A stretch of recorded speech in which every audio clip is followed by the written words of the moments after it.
आपके साथ भी अधिकतर ऐसा होता है कि आप किसी कमरे में किसी काम के लिए जाते हैं और फिर वहाँ जाकर भूल जाते हैं कि यहाँ पर किस काम के लिए आए थे। इस कंडीशन को ब्रेन फॉगिंग कहते हैं।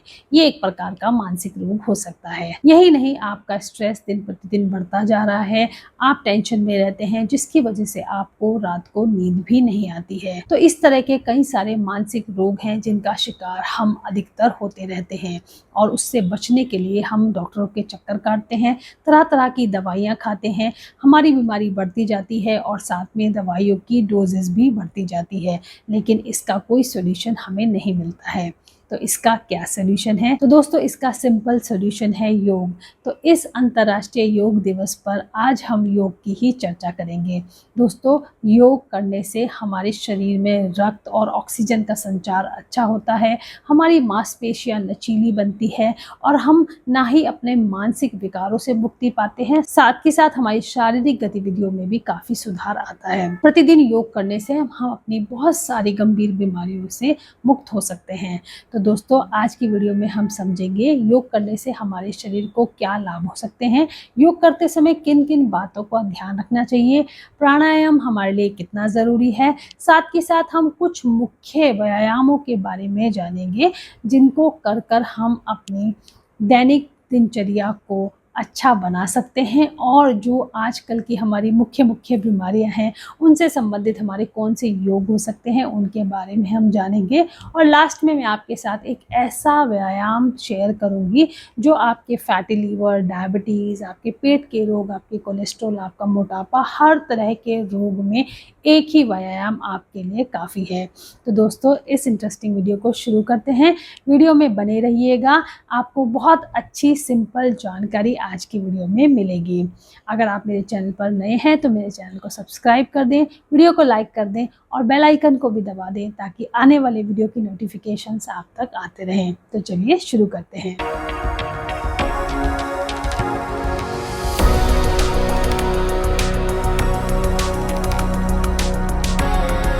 नमस्कार, YouTube चैनल आहार ज्ञानम में आप सभी का स्वागत है। मैं डाइटिशियन पारुल, मैं एक डाइट कंसल्टेंट के साथ साथ एक सर्टिफाइड योगा एक्सपर्ट भी हूँ। तो दोस्तों, आज का वीडियो हमारा योग पर ही आधारित है। इस वीडियो को हम अंतर्राष्ट्रीय योग दिवस को समर्पित करते हैं। दोस्तों, योग कोई भी कर सकता है। कहा गया है, वृद्धो अतिवृद्धो वा व्याधितो दुर्लभोपि वा, अर्थात युवा, वृद्ध, रोगी, कमजोर, कोई भी आलस्य को त्याग कर अपनी क्षमता के अनुसार योग कर सकता है। योग करने के लिए आप प्रतिदिन 10 मिनट या फिर 1 घंटा से लेकर 8 घंटा तक भी योग रोज कर सकते हैं। योग में आहार को भी बहुत महत्वपूर्ण माना गया है। आजकल का खाना पीना बहुत ही मिलावटी हो गया है, जिसका सीधा असर हमारी आंतों पर पड़ता है। ध्यान रहे, आंतें हमारी दूसरा मस्तिष्क होती हैं। तो इसलिए अगर आप डिप्रेशन, किसी भी प्रकार के मानसिक रोग से आप ग्रसित हैं तो उसमें योग और आपके आहार का बहुत ही महत्वपूर्ण रोल है। दोस्तों, सही तरीके से योग और कपालभाति के कॉम्बिनेशन से आप अपनी पाचन क्रिया को सुधार सकते हैं, जिससे आपकी कार्य प्रणाली ठीक से चलती है और आपको अच्छी नींद आती है और आप शारीरिक और मानसिक रोगों से बचे रहते हैं। तो दोस्तों, सबसे पहले जान लेते हैं योग से हमारे शरीर को क्या लाभ मिलते हैं। तो जिसमें कि सबसे नंबर 1 है, इम्यून सिस्टम हमारा स्ट्रॉन्ग होता है। नंबर 2, रेस्पिरेटरी और कार्डियोवास्कुलर सिस्टम में भी सुधार आता है। नंबर 3, रक्त संचार में सुधार आता है, हमारा ब्लड सर्कुलेशन अच्छा होता है। नंबर 4, हमारे शारीरिक और मानसिक सेहत में भी बहुत सुधार आता है। नंबर 5, हमारा ब्लड शुगर कंट्रोल रहता है और हम कोलेस्ट्रॉल जैसी चिंताओं से भी मुक्त रहते हैं। नंबर 6, हमारे शरीर से विषाक्त निकलता है जिसको हम डिटॉक्सिफिकेशन कहते हैं और हम बहुत सारी चिंताओं से मुक्त रहते हैं। और नंबर 7, बहुत ही इम्पोर्टेंट, हमारी एकाग्रता और याददाश्त में भी वृद्धि होती है, जिसकी वजह से हम बहुत सारे स्ट्रेस से बचे रहते हैं। तो दोस्तों, ये बहुत सारे लाभ हमें योग करने से मिलते हैं। इसके अलावा भी बहुत सारे असंख्य लाभ आपको योग करने से मिलते हैं। तो योग करने से पहले कुछ चीज़ों का हमें ध्यान रखना बहुत ज़रूरी है, तो वो भी चलिए जान लेते हैं। तो जिसमें कि सबसे नंबर 1 है, योग करते समय आपके जो कपड़े हैं वो बहुत ही कंफर्टेबल होने चाहिए। कोई सूती कपड़े हो या स्ट्रेचेबल हो, जिनको करते समय आपको किसी भी प्रकार की उलझन महसूस ना हो। अगर आप बहुत ज़्यादा टाइट कपड़ों का चुनाव करेंगे तो आप अपनी जो योग का पोस्चर है उसको ठीक से नहीं कर पाएंगे, सही टेक्निक से आप योग नहीं कर पाएंगे। तो कपड़ों पर विशेष ध्यान दें। नंबर 2, आपका जो योग करने का स्थान है वो बहुत ही शांतिपूर्ण होना चाहिए। अच्छा खुले वातावरण में अगर आप योग करेंगे तो ज़्यादा अच्छा रहेगा। नंबर 3, हमारा ये जो योगा मैट है वो भी बहुत इम्पॉर्टेंट है। कई लोग बिना मैट के, बिना किसी भी चादर को बिछाए योग करते हैं, वो बिल्कुल ठीक नहीं है। धरती पर बैठकर हमें योग नहीं करना है। हमारी धरती भी हमारी एनर्जी खींचती है, तो योग करते समय किसी मैट का ज़रूर उपयोग करें। उसके साथ साथ योग करने से पहले कुछ स्ट्रेचिंग ज़रूर करें।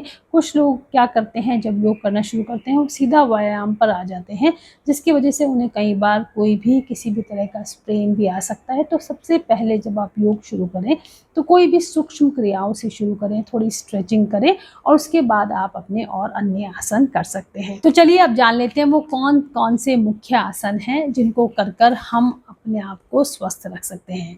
तो दोस्तों, बहुत ज़्यादा सर्च के बाद, सोचने समझने के बाद इन आसनों का चुनाव किया है। अगर आप इनको रोज़ अपनी लाइफ में शामिल कर लेते हैं तो आप काफ़ी हद तक स्वस्थ रह सकते हैं। तो दोस्तों, सबसे पहले जो आसन हमने रखा है वो है वज्रासन। यह एक अकेला आसन है जिसको आप खाना खाने के बाद करते हैं। अन्य सभी आसन आपको खाली पेट करने हैं। खाना खाने के बाद आप अपने पैरों को फोल्ड करके बैठते हैं। इससे आपके पाचन में सुधार होता है, आपका खाना जल्दी पचता है। यही नहीं, इसकी वजह से जो आपकी कमर है वो सीधी रहती है और आपकी टांगों की और आपकी जांघों की मांसपेशियां भी अच्छे से काम करती हैं। तो दोस्तों, सबसे सिंपल सरल आसन है, इसको हमेशा खाना खाने के बाद जरूर करें। नंबर 2 पर जो हमने आसन रखा है वो है सूर्य नमस्कार। सूर्य नमस्कार से आप सभी परिचित हैं। 12 स्टेप्स का ये आसन या एक ये योग हमारा होता है, जिसके अंदर आपकी पूरी बॉडी की स्ट्रेचिंग होती है। आप इसको एज अ स्ट्रेचिंग भी इस्तेमाल कर सकते हैं। सूर्य नमस्कार ना सिर्फ आपके पूरे शरीर को लचीला बनाता है, ये आपके वेट लॉस में भी बहुत हेल्पफुल है।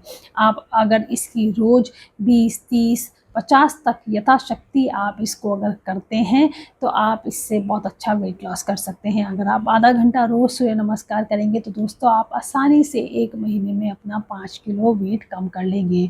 सूर्य नमस्कार एक ऐसा योग, एक ऐसी क्रिया है जिसके अंदर आपकी गर्दन से लेकर आपकी छाती, आपका पेट, आपकी टांगें, आपकी भुजाएं, कंधे, आपकी जांघें, पूरा शरीर इस क्रिया में इस्तेमाल होता है और आपका पूरा शरीर इसको करने से लचीला बनता है, आपकी फ्लेक्सिबिलिटी बढ़ती है। तो दोस्तों, ये बहुत ही इम्पॉर्टेंट आसन है। अगर आप कोई भी अन्य आसन नहीं कर सकते हैं तो सूर्य नमस्कार को आप अपनी दिनचर्या में ज़रूर शामिल करें। नंबर 3 पर जिस आसन को मैंने रखा है वो है भुजंगासन। भुजंगासन स्पेशली जो आपकी अगर कमर में किसी भी प्रकार का तनाव है, आपकी रीढ़ की हड्डी को आप लचीला बनाना चाहते हैं, तो भुजंगासन उसके लिए बहुत ही मुख्य आसन है। इसके अलावा आप मरकट आसन और चक्रासन भी कर सकते हैं। मरकट आसन भी बहुत ही सिंपल आसन है जो पीठ के दर्द से निवारण के लिए किया जाता है।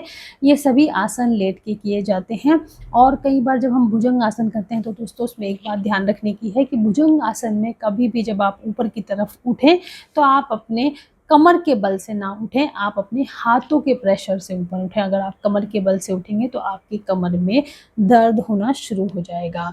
तो इसी तरह से आप चक्रासन की भी प्रैक्टिस कर सकते हैं। चक्रासन एक बहुत ही अच्छा पावरफुल आसन है। इससे आपकी कमर का दर्द तो ठीक होता है, साथ के साथ आपकी बैक बहुत स्ट्रॉन्ग होती है, आपकी पूरी कमर, आपकी बॉडी फ्लेक्सिबल रहती है चक्रासन करने से। तो आप इन तीनों आसन को अपने कमर दर्द के लिए इस्तेमाल कर सकते हैं। दोस्तों, अधिकतर महिलाओं को पीसीओडी, पीसीओएस की शिकायत होती है, तो उसके लिए एक बहुत ही सिंपल आसन जिसको हम बटरफ्लाई करते हैं, इसको आप आसानी से कहीं भी बैठकर कर सकते हैं। इससे आपकी जो भी इस तरह की हार्मोनल इम्बैलेंस की समस्याएं हैं वो ठीक होती हैं। और अगर आपको बार बार पेशाब जाने की जो समस्या है और रात में आपको अधिक पेशाब आता है, यूरिन इनकॉन्टिनेंस जिसे हम कहते हैं, अगर आपको वो दिक्कत है तो उसमें ये बहुत ही लाभदायक है। बटरफ्लाई को या तितली आसन कहिए, आप इसको आराम से नीचे बैठकर करें। ये आपकी थाइस को, आपकी टाँगों को एक फ्लेक्सिबिलिटी देता है। यही नहीं, अगर आपकी पैरों में और आपकी थाइस में किसी प्रकार का दर्द बना हुआ है तो उसमें भी ये बहुत लाभकारी है। इसके अलावा पेल्विक से रिलेटेड जो भी आपकी समस्याएं हैं, आपको यूरिन इन्फेक्शन बार-बार होता है तो उसमें भी ये बहुत ज़्यादा लाभकारी है।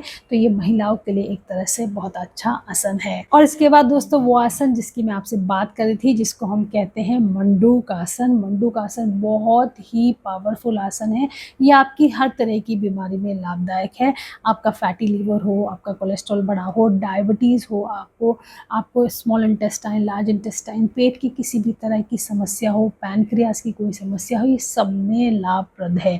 ये इतना अच्छा आसन है। अगर आपको कोई बीमारी है आप इसको तब तो करें ही, और अगर आप स्वस्थ रहना चाहते हैं, आप चाहते हैं कि आपको कोई बीमारी ना हो, तब भी आप मंडूक आसन की प्रैक्टिस रोज़ करें। आप इसको 3-4 बार एक दिन में कर सकते हैं और इस प्रैक्टिस से आप देखेंगे कैसे आपका पाचन इतना स्ट्रॉन्ग हो जाता है। और जब आपका पाचन दोस्तों स्ट्रॉन्ग होता है तो आपको कोई भी बीमारी नहीं आती है। तो मंडूक आसन एक ऐसा पावरफुल आसन है जो आपकी कई सारी बीमारियों का एक अकेला इलाज है। तो इसको अपनी दिनचर्या में ज़रूर शामिल करें। दोस्तों, अगर आप चाहेंगे कि इन आसनों की मैं आपको एक वीडियो बनाकर दूँ तो मैं वो भी बना दूँगी। अन्यथा आप किसी और रेफरेंस से भी इन वीडियो को देखकर इन आसनों को सीखकर आप प्रैक्टिस करें। दोस्तों, कभी भी आसन करने से पहले जल्दीबाजी ना करें और किसी एक्सपर्ट की गाइडेंस के अंदर ही करना शुरू करें। नहीं तो कई बार ऐसा होता है जब हम खुद से ही करना शुरू कर देते हैं बिना सोचे समझे, तो हमें उसकी वजह से कुछ परेशानियां भी उठानी पड़ सकती हैं या फिर उसका कुछ गलत असर हमारे शरीर पर हो सकता है। तो हमेशा अच्छे से सीखकर किसी की सुपरविजन में ही इन आसनों का अभ्यास करें। इसके अलावा आप त्रिकोण आसन, पश्चिमोत्तानासन, पर्वत आसन और सर्वांग आसन भी कर सकते हैं। लेकिन दोस्तों, मैंने कुछ मुख्य आसन के बारे में यहाँ बात की। इनको अगर आप अपनी दिनचर्या में रोज़ इनको करते हैं तो आप देखेंगे कि आपकी मैक्सिमम बीमारियां इन्हीं आसनों से ख़त्म हो जाएगी। जब भी आप आसन करें और आपका शरीर थका हुआ महसूस करें तो उसके बाद आप शवासन ज़रूर करें। अपने आप को रिलैक्स करना बहुत ज़रूरी है। तो दोस्तों, ये था आसनों के बारे में। इसके बाद आप प्राणायाम की प्रैक्टिस करें। जब आपका शरीर बिल्कुल रिलैक्स हो जाए उसके बाद ही आप प्राणायाम करें। कुछ लोग प्राणायाम करते हुए गलती करती हैं कि वो पहले प्राणायाम करते हैं उसके बाद आसन करते हैं। हमें ऐसा नहीं करना है। हमें पहले जो भी हमारी एक्सरसाइज है, आसन है, उनकी प्रैक्टिस करनी है। उसके बाद हमें अपने आप को पूर्णतः रिलैक्स करना है और उसके पश्चात हम प्राणायाम शुरू कर सकते हैं। प्राणायाम में भी अगर आप 15-20 मिनट रोज़ दे देते हैं तो आपकी जितनी भी चिंताएं हैं, स्ट्रेस है, वो सब दूर होंगे। जिसमें कि जो मुख्य प्राणायाम है आप उनसे शुरुआत कर सकते हैं। तो जिसमें सबसे पहले है भस्त्रिका, उसको करें। उसके बाद आप कपालभाति करें। कपालभाति बहुत ही पावरफुल, आपके डाइजेशन के लिए बहुत ही स्ट्रॉन्ग प्राणायाम है। इसको ज़रूर करें। आप इसको 10 से 15 मिनट तक करेंगे तो आप इसके चमत्कारी लाभ आप देखेंगे। जिन लोगों को हाई बीपी की शिकायत है वो कपालभाति को थोड़ा धीमी गति से करें। सिर्फ कपालभाति ना करें, उसके साथ अनुलोम विलोम जरूर करें। अधिकतर लोग ये गलती करते हैं कि वो अनुलोम विलोम तो बहुत कम करते हैं और कपालभाति 10-10, 15-15 मिनट करते हैं। हमको ऐसा नहीं करना है। कपालभाति से हमारे सूर्य नाड़ी एक्टिवेट होती है और अनुलोम विलोम से हमारी चंद्र नाड़ी एक्टिवेट होती है। तो हमें उसको बैलेंस करना है। हमें अपनी बॉडी में हीट को बढ़ाकर उसको छोड़ नहीं देना है। तो चाहे आप कपालभाति को थोड़ा कम कर सकते हैं, लेकिन अनुलोम विलोम को आप बिल्कुल ना कम करें। अदरवाइज आप दोनों को इक्वल मात्रा में कर सकते हैं। 5 मिनट आप कपालभाति करें तो 5 मिनट ही आप अनुलोम विलोम करें। इस तरह से आपकी इन प्राणायाम की प्रैक्टिस होनी चाहिए। उसके बाद आप ओम का उच्चारण कर सकते हैं जो आपके माइंड को एकदम रिलैक्स कर देने वाला है। और उसके पश्चात आप भ्रामरी की प्रैक्टिस करें। दोस्तों, भ्रामरी के ऊपर बहुत रिसर्च हो सकती है। ये एकदम साइंटिफिक प्रूवन प्राणायाम है जो आपको इमीडिएटली आपकी माइंड को रिलैक्स करता है और आपको मानसिक चिंताओं से दूर करता है। तो आपको अगर किसी भी प्रकार का माइग्रेन, सिर में दर्द बना रहता है तो इसमें इसका मुख्य रोल है। आप अनुलोम विलोम के साथ भ्रामरी और ओम चांटिंग करें। आप देखेंगे कुछ ही दिनों में आपका माइग्रेन ठीक हो जाएगा।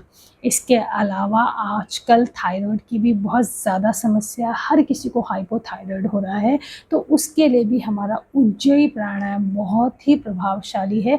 आप उसको भी ज़रूर शामिल करें। राइट टेक्निक से करना उसको बहुत ज़रूरी है। ना सिर्फ ये आपको थायराइड में लाभ देगा, इवन कुछ लोगों को खर्राटे लेने की भी आदत है, और इस प्राणायाम को करने से आपकी खर्राटे आने की समस्या भी दूर होगी। आजकल ये समस्या बहुत कॉमन है, छोटे बच्चों से लेकर बड़े बूढ़े सभी खर्राटे लेते हैं। तो आप इस उज्जयी प्राणायाम की प्रैक्टिस ज़रूर करें। दोस्तों, प्राणायाम व्यायाम सब करना बहुत सरल है। किसी प्रशिक्षित व्यक्ति की गाइडेंस में इनको अभ्यास करें। इसके साथ साथ अगर कुछ लोग नीचे बैठकर प्राणायाम या योग आसन नहीं कर सकते, तो वो चेयर पर बैठकर भी कर सकते हैं। सूक्ष्म व्यायाम की बहुत ज़्यादा इम्पोर्टेंस है। जब भी आप योग करें, सबसे पहले सूक्ष्म व्यायाम ज़रूर करें। अपने हाथों को, पैरों को थोड़ा सा एक्टिव करें, थोड़ा सा हिलाएं, उसके बाद ही किसी बड़े आसन की ओर अग्रसर हो। तो इस तरह से जवान, छोटे, बड़े, बूढ़े सब लोग अपनी यथाशक्ति अनुसार व्यायाम कर सकते हैं। तो दोस्तों, इस अंतर्राष्ट्रीय योग दिवस पर मैं आपको यही शुभकामनाएं देती हूँ कि आप योग करें और स्वस्थ रहें। सही लाइफस्टाइल, सही आहार के साथ अगर आप योग को अपने जीवन में शामिल करते हैं, तो आप यकीन मानिए आप डॉक्टरों के चक्कर और दवाइयों के जंजाल से बचेंगे। तो आज की वीडियो में इतना ही। आशा करती हूँ आपको ये वीडियो अच्छी लगी होगी। अगर आपको वीडियो अच्छी लगी तो इसको शेयर करें और उन सभी लोगों के साथ साझा करें जो व्यायाम और योग करने का सोच रहे हैं और अभी तक नहीं कर पाए हैं। तो इस इंटरनेशनल योग डे पर हम प्रण लें और योग करना शुरू करें। आज के लिए इतना ही। मिलते हैं किसी नेक्स्ट वीडियो में। Till then, stay healthy.